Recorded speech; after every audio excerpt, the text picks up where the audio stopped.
2个人2辆车，不到3分钟就把王志革给劫走了。咱怎么就没想到他有同伙呢？那天晚上，其实你也在，你是刻意在向我隐瞒一些事情。那天晚上你到底去干什么？告诉我一切，否则我不会再待在这里。你疯了，想死是吧？死我也不死在这儿。希望你相信我，哥一定会想办法证明你的清白，还是自证清白吧。你下一步打算怎么办呢？我想找出我的案卷，还自己清白。没错，这就是长风支队门口。王志革会不会已经逃离井冈？他们换车就是为了摆脱监控。文化路的金河模具厂刚发生枪击案，目击到的凶手特征很像王志革。这孙子在这做了个消音器啊！这就意味着他肯定是打算去杀某个固定的目标。关老师，你也在，关队长。他那把枪就是2年前海港码头袭击咱们的那批人从我手里抢走的那把枪。原来是我。你们果然知道。先别说这些了，你有什么药可以让他缓解一下吗？增援马上就到，快点走。谁？你弟刚才也潜入了支队，不知道跟王志革是不是一样，也是奔着这个人。哎，带我去找个东西。走！王志革现在持枪挟持了支队的刘副队长，在2楼的219。你要试图往里冲，我就打死他。前脚是打死的，后脚我们就他妈把你打成筛子。王志革还有同伙，是什么人？找到他，告诉我位置。喂，我找到他了。你现在打伤了人质，让我们派个人进去检查一下人质的伤情。王志革枪不离手，再用手机给保险柜上的一本案卷拍照。王志革和关宏宇到底是什么关系？毁掉案卷最直接的受益人就是关宏宇。我倒是希望案卷还在，这样我就有机会查明真相。真相总会有大白的那一天。唐英已经招认了与王志革谋杀吕四平的犯罪事实。收到，请回话。收到，请回话。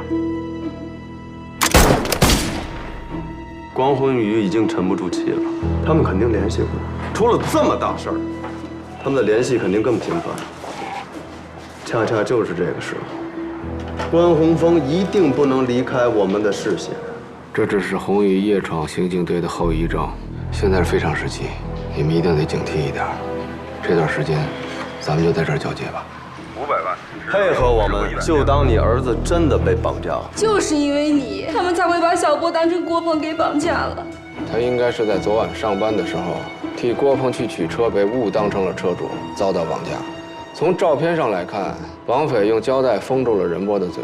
整个过程当中，任波应该都没有得到跟绑匪沟通的机会。这个人就是跟安东一伙的，不过没拍出正脸，身份也没法确认。带回去。停。刘队，这人您认识？我已经把我手机通讯录上所有的人都翻了，我甚至找不着一个可以借给我钱的人。我上哪儿去找人500万？就是因为你，他们才会把小波当成郭鹏给绑架了。你全力以赴是没有用的，你必须把小波给我找回来。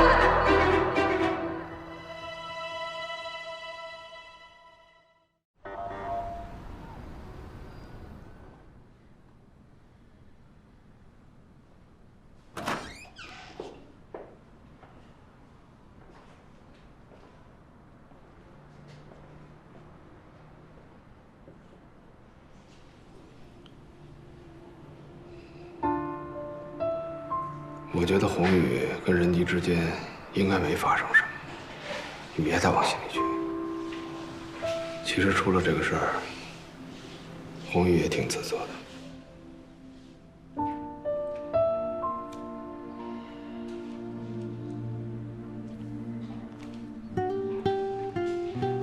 尸检报告看过了？看过了。这个于松堂一共中了3枪。第1枪在左膝，打碎了半月板和膝盖骨；第2枪和第3枪都是自后脑射入，在他身上没有发现任何防卫性的伤口。现场勘验看了吗？没有，我只看过验尸报告。第1枪是从斜上方打入的，第2枪是倒地以后补射的。被处决的？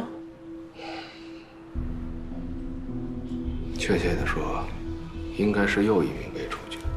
你不觉得很眼熟吗？你是说和王志革的作案手法很像？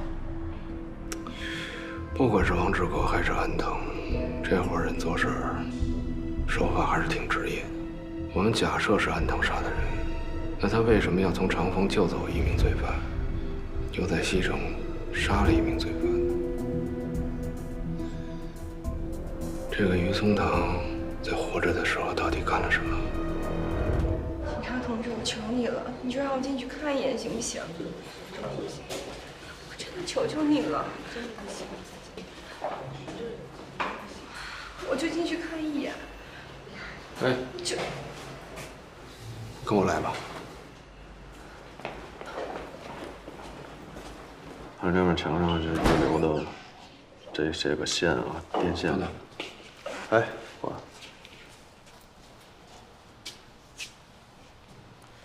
已经叮嘱过了，绑匪来电话的时候，他会控制住情绪。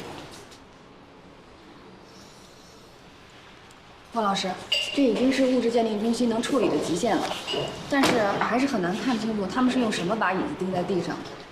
这色差和对比度调过了吗？没有，只是清晰化了原图影像而已。哎，你看这儿是不是显得更亮一点？啊，如果人质背后这个窗户是西南朝向的话，这不可能会更亮。那您的意思是拍摄角度的一侧也有一扇窗户？对，而且这扇窗户应该还挺大的。有没有可能是门、走廊或者是阳台什么的？听不懂我说话，我不说是窗户吗？你们家门上有窗户，而且这个房子是肯定要拆迁的。如果按照这个户型，我们大胆的推测的话，这应该是个老式的塔楼。哦。哎，老关，你觉得呢？嗨，技术队筛选小区到什么程度了？他们已经跑了1宿了，北部方向地区的结果已经出来了，其他3个方向还在筛查中。师姐呢，已经带着结果正在赶回来的路上。行，安排至少4个探头，都带着枪啊。好，老丫头给我叫起来。哦。大爷，醒醒嘿！最快多长时间能出结果？你还真是站着说话不腰疼啊！你看你给那范围啊，300多个交通监控探头，距离还都那么远，就1辆没牌照的面包车。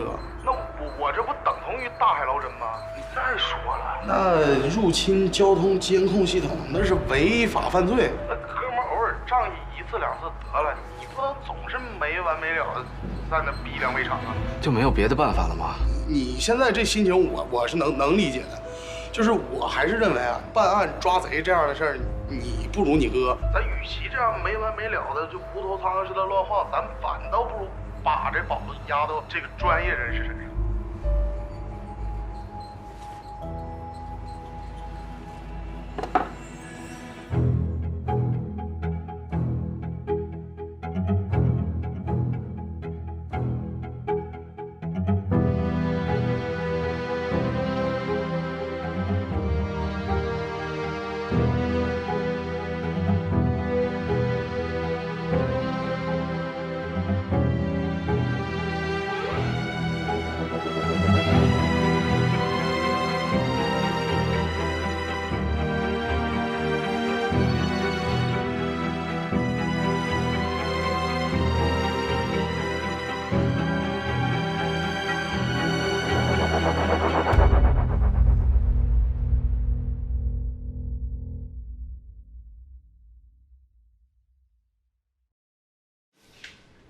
是即将拆迁，而且是塔楼设计的，就这仨小区。对，有这3个小区的那个平面设计图和户型图吗？都在这儿呢。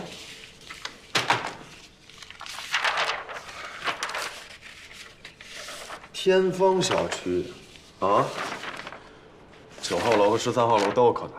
小子，拿着图纸跟我去天丰小区。走，老关，往前去。好，走。关老师，哎呦嘿，哎，看着。周队，关老师，那边快打起来了，快去看看啊！老关，人命关天，我得先走了。调停和解的事儿，你先帮个忙啊。走。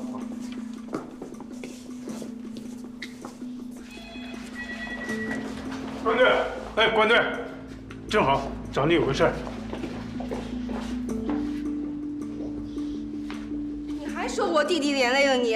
他们要绑的是你儿子，要不是你儿子让我弟弟去开他的车，我弟弟怎么会被绑？你儿子昨天晚上还在酒吧快活，我弟弟呢？啊，我弟弟呢？我弟弟呢？你疯了！你胡说八道！馆长，你来的正好啊！我是纯粹出于人道主义来帮忙的吗？哎，我凭什么受这气呀？来，我现在要是撂挑子不干了，你能把我怎么样？别动气，来坐。哎，不坐。副总，您现在呢只需要踏踏实实配合好我们的工作。您仔细想想，不管这人质最后解救不解救得出来，活是我们干的，雷是我们扛的，但最后的称颂是落在你的身上的。对你来说，这是有利无害的事儿。表扬这东西嘛，又不能当饭吃。你以为我在乎这？我跟你这么说，现在是我在跟你说，你是搞房地产的吧？相信你在地产业能走到今天的地步，也是经历了不少挫折。那是。而我们呢，有经济队，是专门调查那些爆发的公民之前的蹉跎岁月。不是你什么意思啊？你是在威胁我吗？我不是在威胁你，我只是在向你介绍我们的一种工作方式。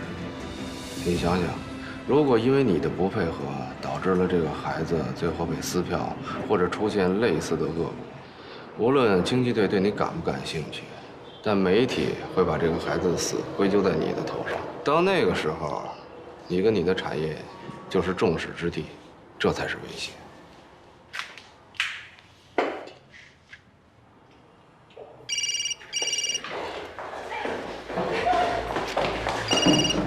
是网络不好。接电话，别忘了我怎么跟你说的。哎，喂，钱准备好了吗？那钱筹到一半了，还短那个270多万。不过啊，我今天从那个商户股市啊，我套现了140万现金，这笔钱呢，明天中午就能到账。你能多理解，这2年的房地产生意啊，它又不那么景气，我的现金流啊时断时续的。但是你放心，为了我儿子安全，我就是卖车卖房也给你顶上。不过这变现，它不也需要点时间吗？对吧？哎，你当我说话是放屁吗？哪敢呢？我跟你说啊，你他妈报警了！不能够，我发誓，好吗？哎，等着给你儿子收尸吧。不是那，他又挂了，他是不是知道我已经报警了呢？电话里说什么？小波怎么办？他们是不是知道报警了？我怎么办？放心，不会的。绑匪应该是在诈我们。如果他们知道警方介入的话，也不会在谈话的中后段提出这些。更不会继续用这种交涉的方式。对于绑匪来说，最重要的是赎金。在这之前，杀人对他们一点好处也没有。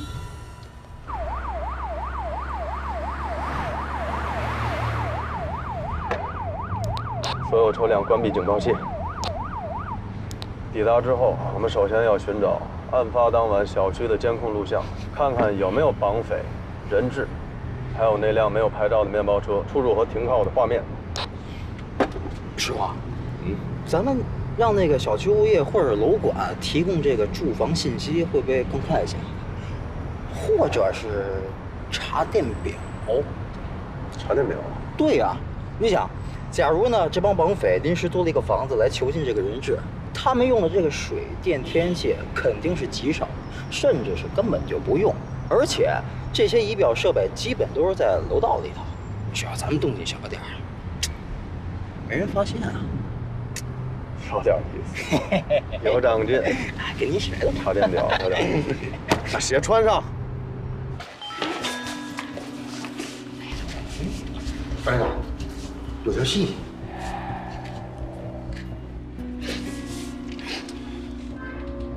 把这个网址复制到电脑上，然后拿模拟软件打开一下，防止绑匪设置了强制的监听监控陷阱。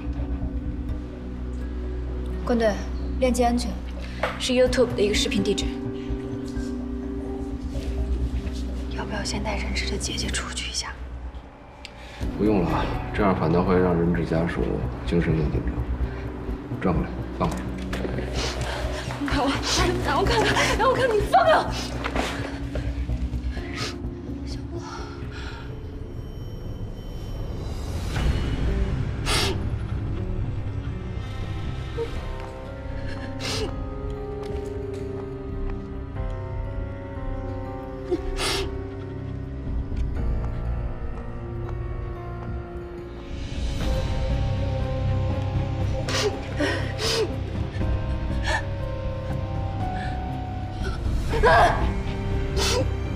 怎么办？怎么办？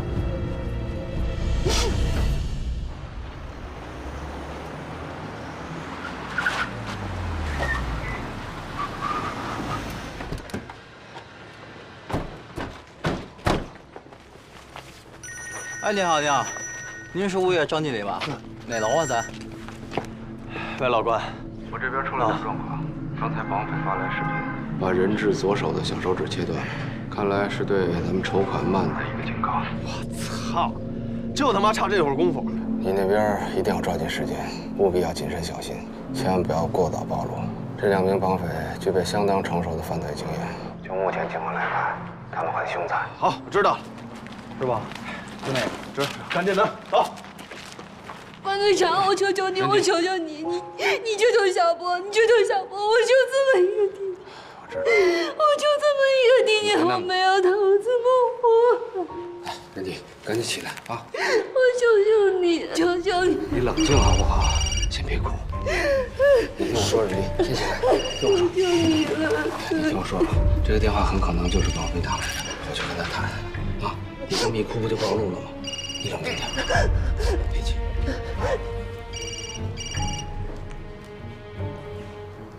哎，接电话。再戳一遍，就不只是一根手指了。不是，你们怎么是这么干呢？啊，我不是告诉过你，我正在给你筹钱吗？最后的时限，今晚12点，按我之前的要求准备好钱，我会通知你交钱的地点。好，好，没问题。今晚12点，500万。喂，又挂了。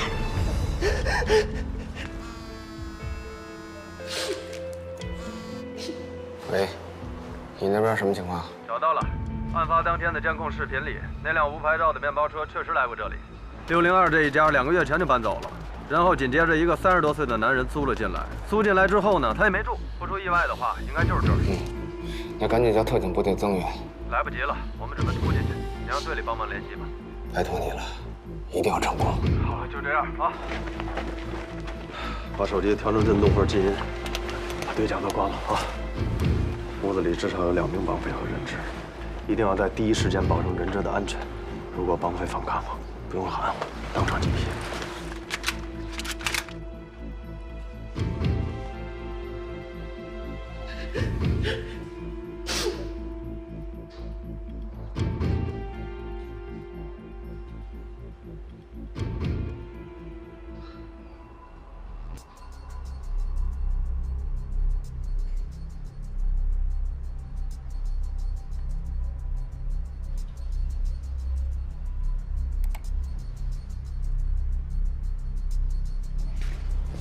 王老师，喝点水吧。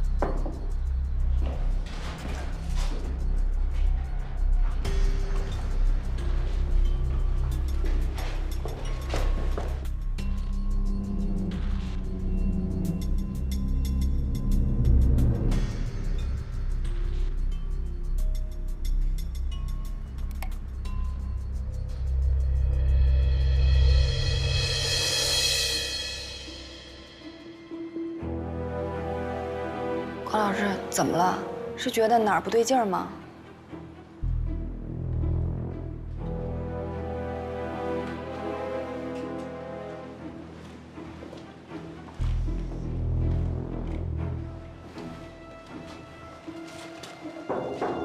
你好，物业，有人吗？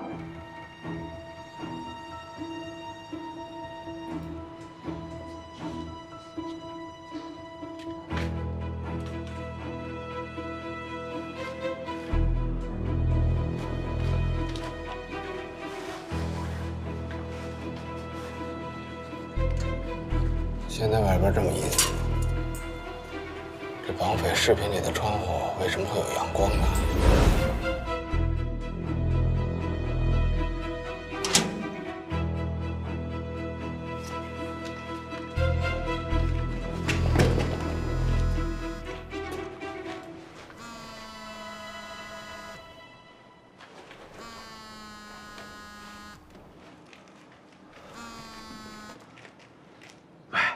周迅，听我说，不要往里闯，这是个陷阱。你说什么？你敲门了吗？敲了。没人开啊？这就对了。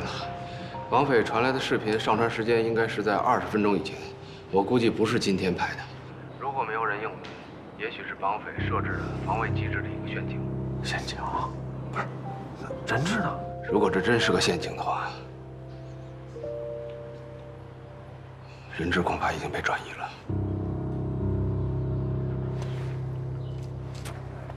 队长，解除了。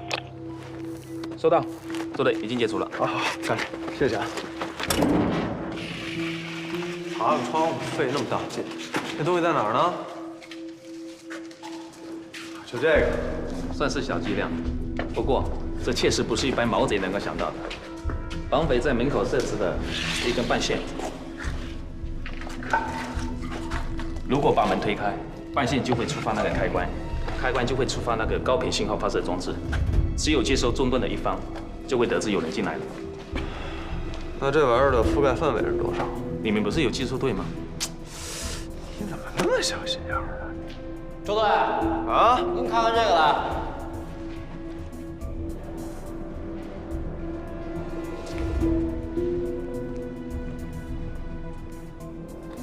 真他妈狠！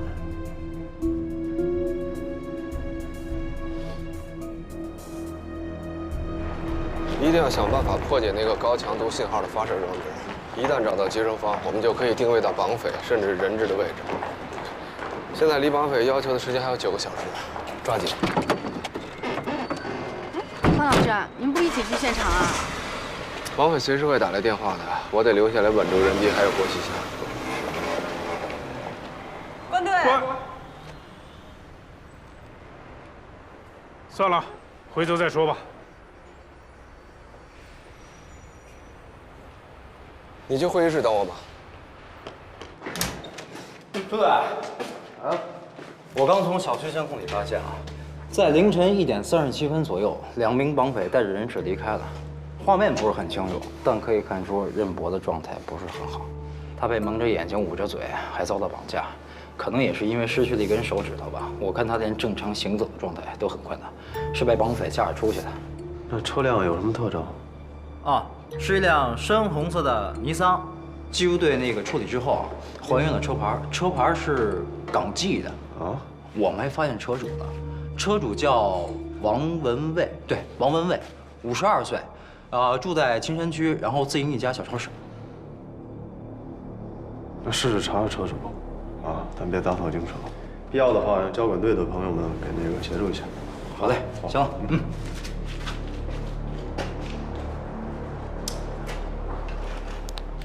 技术队怎么还不到呢？啊，麻利儿的。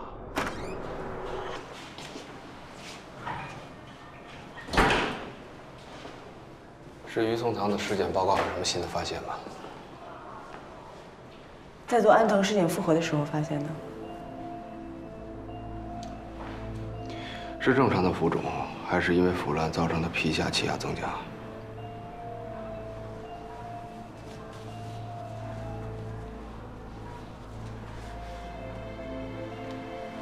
积水。对，这个所谓的安藤右膝关节有严重的慢性骨骼和软组织损伤，导致膝盖和半月板位置出现大量的积液。你可以观察一下上面的针孔，他活着的时候有定期向外抽除积液的治疗习惯。那你觉得是什么原因造成这种情况的呢？不是我觉得，你摸摸他的膝盖骨。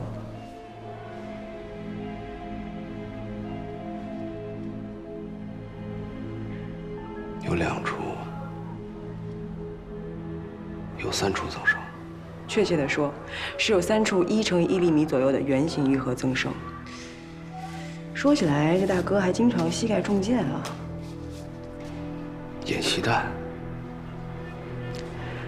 从我经历的类似案例来看，和遭到橡皮子弹创伤后的愈合状态非常相像。能确定它造成创伤的时间吗？需要做骨质切片，不过摸起来应该至少是4、5年以前形成的。确认一下准确时间。如果是在训练或者演习当中被橡皮子弹击中留下的伤痕，那我们就能确认，他很可能曾经是个军人，或者是名警察。哎，小赵，怎么样？因为现在还没有找到那半截手指，所以还没有拿到人部的 DNA 检样。不过通过血型来看，跟人工应该是一致的。那个玩意儿，哦，这是一个高频信号装置，辐射的范围应该是3公里左右的半径。也就是说，如果绑匪想要接收到它的信号，必须待在这个范围之内。所以我们只要能够检测到这个装置的位置，应该就可以找到绑匪的位置。那岂不成千上万啊？连倒车雷达都是。不是的，绝大多数生活中的装置呢，基本都是低频，甚至是不加密格式的。比如说倒车雷达、遥控器、对讲机，像这样的高频频道本来入侵就是违法的，何况是在这样的城市边缘地区，这样的高频装置并不多见。那赶紧的，赶紧的。打过电话了，设备正在来的路上。哦，喂，对，哎，车主王薇薇找到。拿瓶水啊。喂。不是，你说你的，听着呢啊。他说他的车啊，在1周前被他外甥刘岩借走了，然后这刘岩是外来打工的，在京港没有什么固定工作。这人啊，27岁，有过一次抢劫未遂的前科，目前也不知道他在哪儿。然后这个王文蔚呢，给他打过一次电话，说他手机一直处于什么关机状态。行，那这个叫刘岩的这个能查多少尽量查啊，通知家里面的外勤再调2组人，别穿制服，不许开警车。到那个现场周围路段去搜索，好吧？好嘞。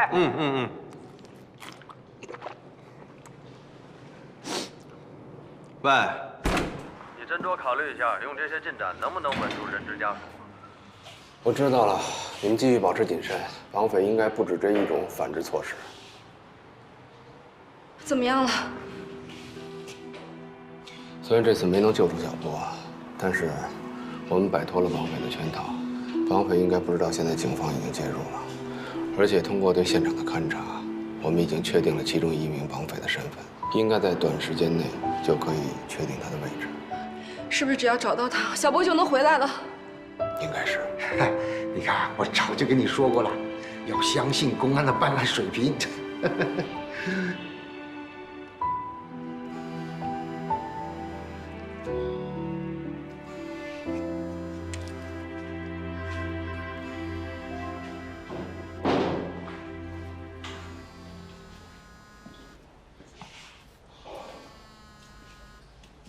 喂，我能畅所欲言吗？你说吧。杰瑞从我这儿跑了，拦不住他。你看看有什么办法能联系上他？我知道了，以后说话别这么卡通了。我告诉过你，我这个手机现在很安全。好吧。我有电话进来，先不跟你说了。喂，咱们今天能不能提前交接？你听我说，你的心情我很理解。但是我们现在在追踪一条非常重要的线索，随时要面对临时应变的情况，你干不来的。如果现在交接的话，先不说穿帮不穿帮，对寻找人质也是不利的，你说呢？你放心吧，我会把追查到的线索都汇总给你，等交接的时候，你就可以全力的实施抓捕了。我不是有意的，我没有怪你的意思。你现在能做的，最好就是回到交接的地点，或者先把自己藏起来，好吗？那拜托了，交接的时候再联系。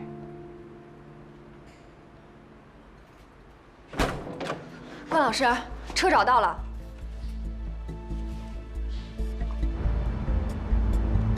2组跟得太近了，再跟就该醒了，撤去，换4组跟。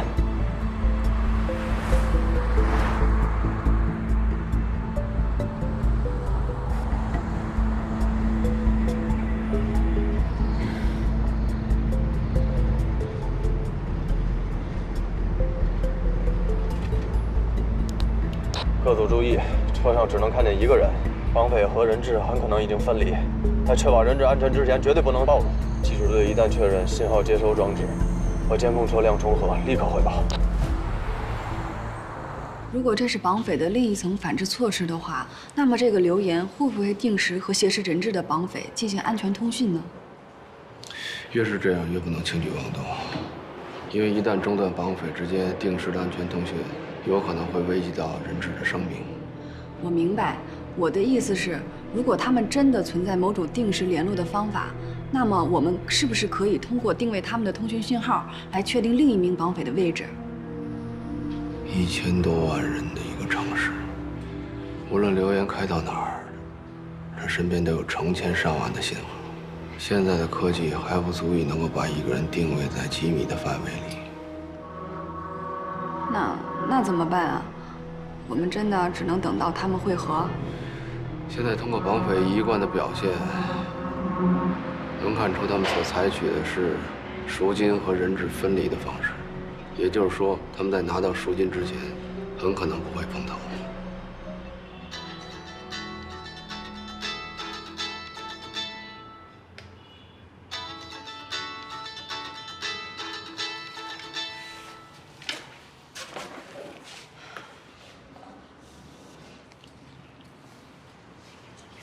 那你们现在准备怎么？郭总，啊？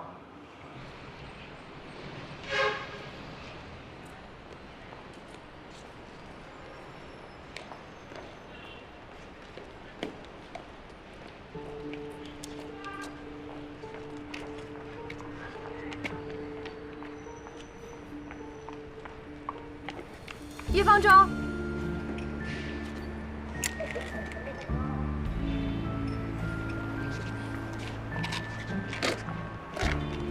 你终于肯见我了。找我有事儿吗？也没什么事儿，要不然咱们去对面咖啡厅坐一坐吧。不好意思啊，我现在有点忙。以前我在这上班的时候，也总跟你说我现在很忙。那个时候你就在对面咖啡厅等我。都过去了，还提他干嘛呀？是啊，过去这么久了，我希望我们都能看开一些。当初的事儿也不怨你爸，毕竟他是支队长嘛，他也有他的顾虑。看开些，你是想让我对你看开些，还是对我爸看开些？喂，周队，我在。好，我和关老师说一声，我现在就过去。不好意思啊，如果没别的事儿，我就先走了。叶方舟，以后不要再来找我了。关老师，周队让我和增援探组一起去现场轮换，去跟踪绑匪。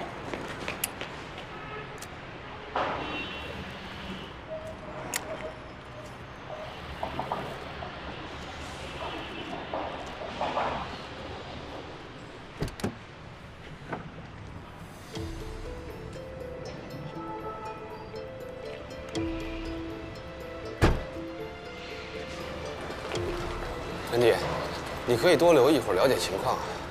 我还在这儿干嘛？继续求那个姓郭的是吗？如果你们还认为他会大发善心的话，我就只能在这儿给我弟弟收尸了。郭西湘已经在很努力地配合解救人质的工作了，垫付赎金不是他应尽的义务。你应该知道，这么短的时间筹划这么多钱是件很难的事情。关队长，原来你真的还是只会听那些有钱人的人说话是吗？如果你们命令他必须垫付这笔赎金的话，他敢说不吗？你听我说，陈迪，我跟他提是我个人的事情，我们支队是没有任何资格向一个普通公民要求垫付赎金这种事情的。他是不是富人，这个不重要。我们是警察，我们要守法。你不要再解释了，我算是白认识你。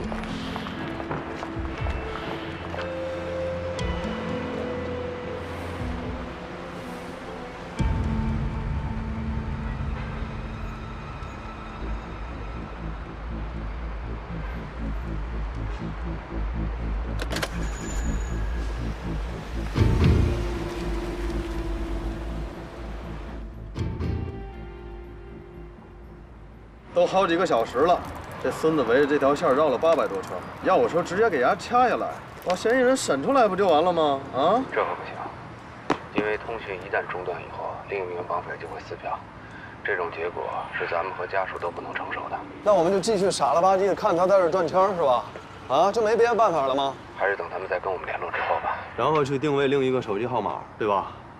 老关，你有没有想过，如果我们再不争分夺秒的话，那绑匪再来电话的话，可以谎称我们已经把赎金准备好了，他们肯定会告诉我们交接的方式，这样也可以再多争取一点时间。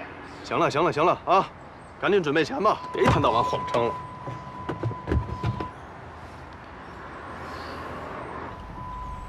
到哪儿了？周迅这几天跟我杠上了，他现在破案心切，我担心会出岔子，你尽量稳住他。另外记住，时间是关键，一旦确定了对方手机的位置，就要在最短的时间内尽快的实施营救，所以一定要让特警处于备勤状态。如果出现解决不了的问题，就随时联系我。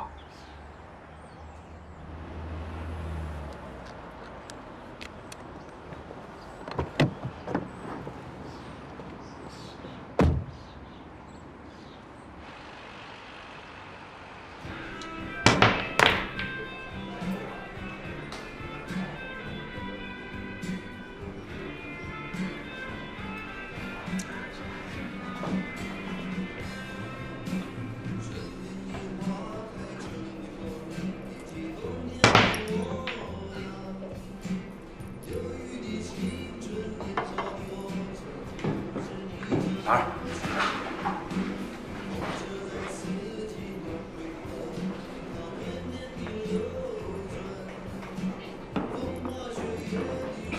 听我爸说，警察那边一直都有进展。你也别乱想了，你看这给熬的。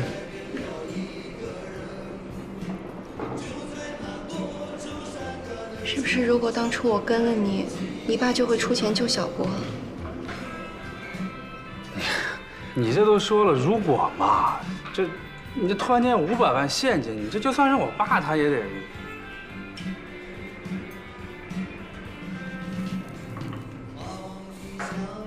你现在得多休息，找个地方睡一会儿，别把自己熬坏了啊。你说的对，还有2个小时就要演出了，我是该休息。你知道哪有酒店吗？我给你安排。我都快忙翻天了，你不帮忙也别添乱。什么事儿不能等案子完了以后再说啊？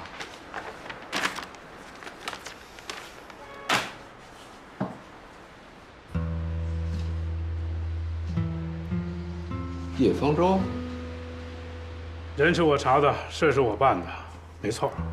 这解职的意见上还有你签的名。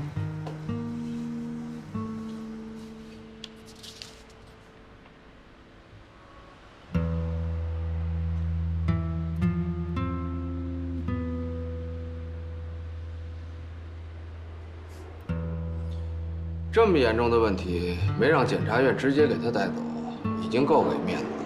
解职的决定是正确的，怎么了？不是决定正确与否。安藤和你弟弟曾经在一个夜总会里见过面，跟安藤接触了一共有3个人，其中1个人很可能是他。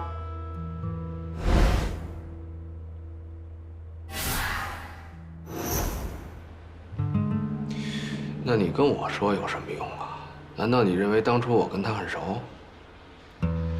我是想了解一下，你弟弟有没有什么途径可能认识叶方舟？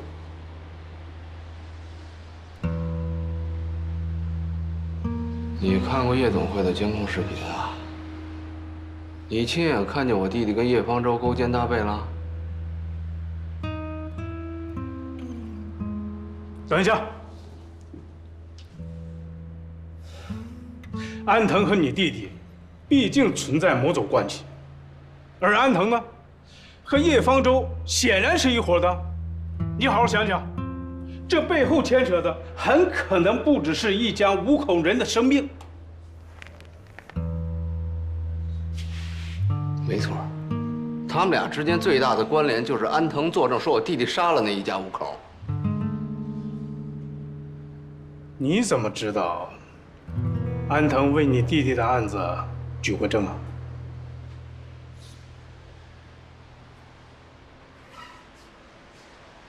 当然是看过案卷的人告诉我的。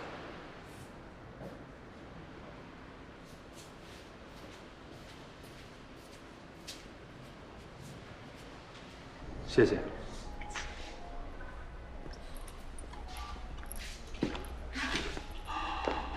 没什么事儿，先回去吧。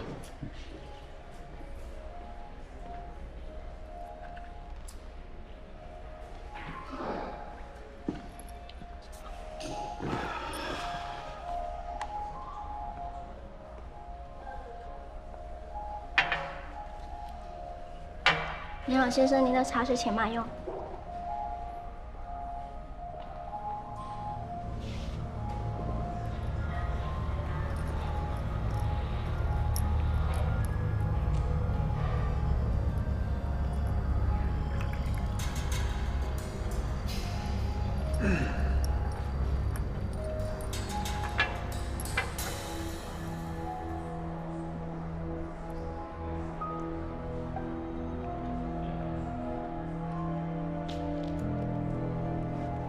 来，先喝点水，解解酒。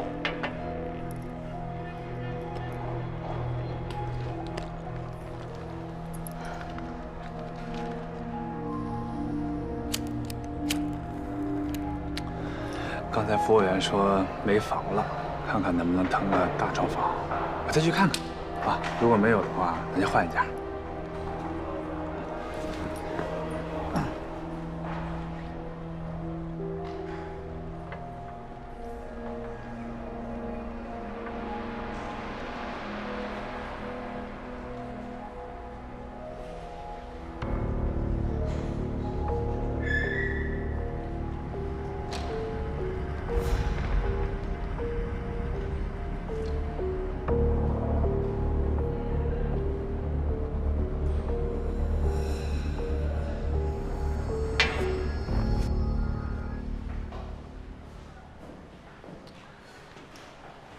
我都跟你解释那么半天了，你就不能说句话吗？啊？关队，从这切片来看的话，这个创伤至少是6年前形成的。我向你保证，我以后再也不喝酒了，好不好？啊，别生气了啊！你生气对孩子不好。关浩宇，我告诉你个好消息吧，我决定不生这个孩子了。你有想找哪个自己人就找哪个自己人去啊，你去吧。不是，我说姑奶奶，我跟你解释多少遍了，我跟人家之间真的没发生什么。没发生什么啊？没发生什么是你哥发生的。啊？是吗？哎，那有可能吧？我怎么没看出来啊？要不然我给他打个电话问问。你还别说啊，我觉得这俩挺行了，关浩宇，真是一层窗户纸啊！不知道的时候怎么看你俩都是同一个人，自从知道以后，一眼就能区分你俩。所以说，你们俩还是祷告这事儿别被周巡发现啊。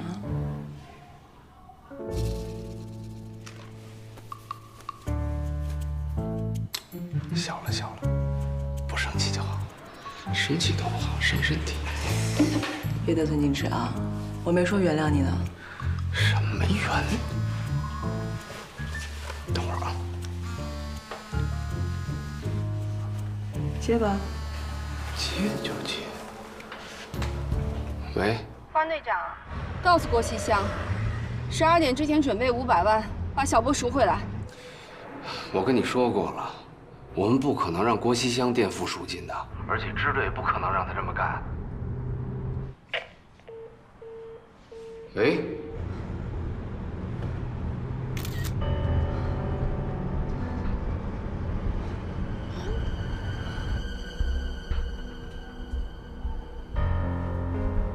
我说你疯了吧？你到底要干什么呀？啊，你现在人在哪儿？你赶紧告诉我。告诉郭西湘。小波要是有事儿，我让他儿子陪葬。任迪，你冷静一点好不好？我向你保证，我们肯定能够找到绑匪，救出你弟弟的。而且我们可以找到绑匪，也可以找到你。你别胡来行不行？啊！我的要求你们已经听到了，只要小波没事儿，我会带着郭鹏去自首的。在这之前，你们别想找到我。对了，关队长，我还真得好好谢谢你。跟你在一起这2天，我还真是受教了。喂。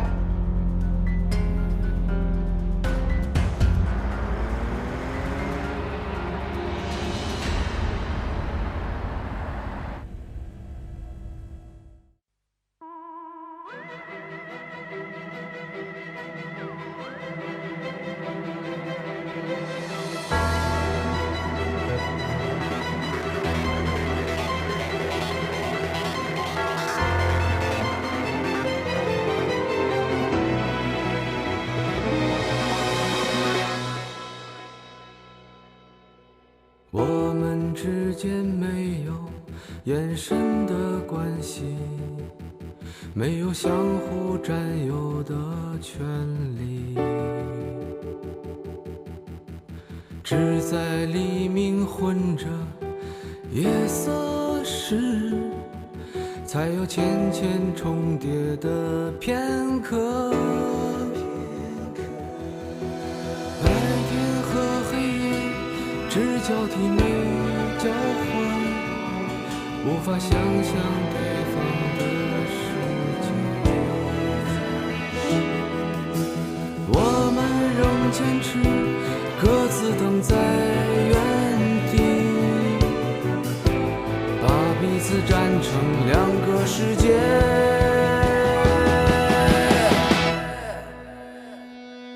你永远不懂我伤悲，像白天不懂夜的黑，像永恒燃烧的太阳，不懂那月亮的盈缺。你永远不懂我伤悲，像白天不懂夜的黑，不懂那星星为何会坠跌。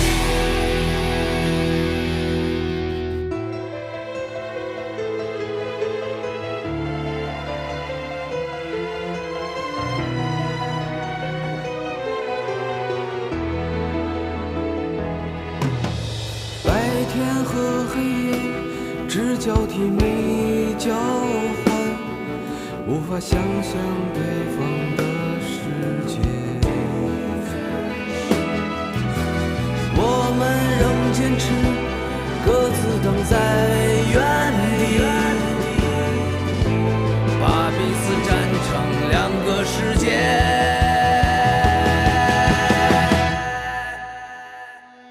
你永远不懂我伤悲，像白天不懂夜的黑，像永恒燃烧的太阳，不懂那月亮的盈缺。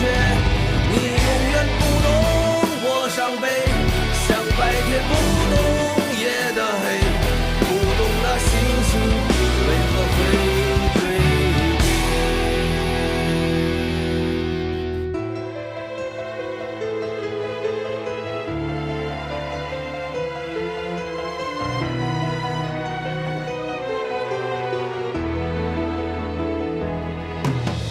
白天和黑夜只交替没交换，无法想象对方的世界。我们仍坚持各自等在原地，把彼此站成两个世界。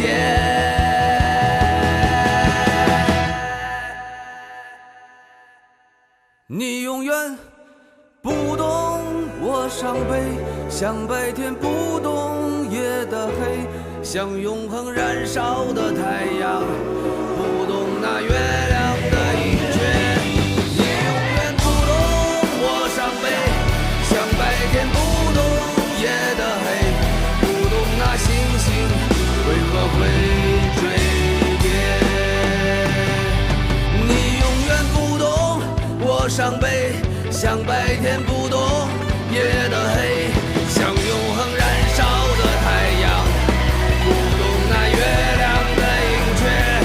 你永远不懂我伤悲，像白天不懂夜的黑，不懂那星星为何会坠跌。不懂我伤悲，就好像白天不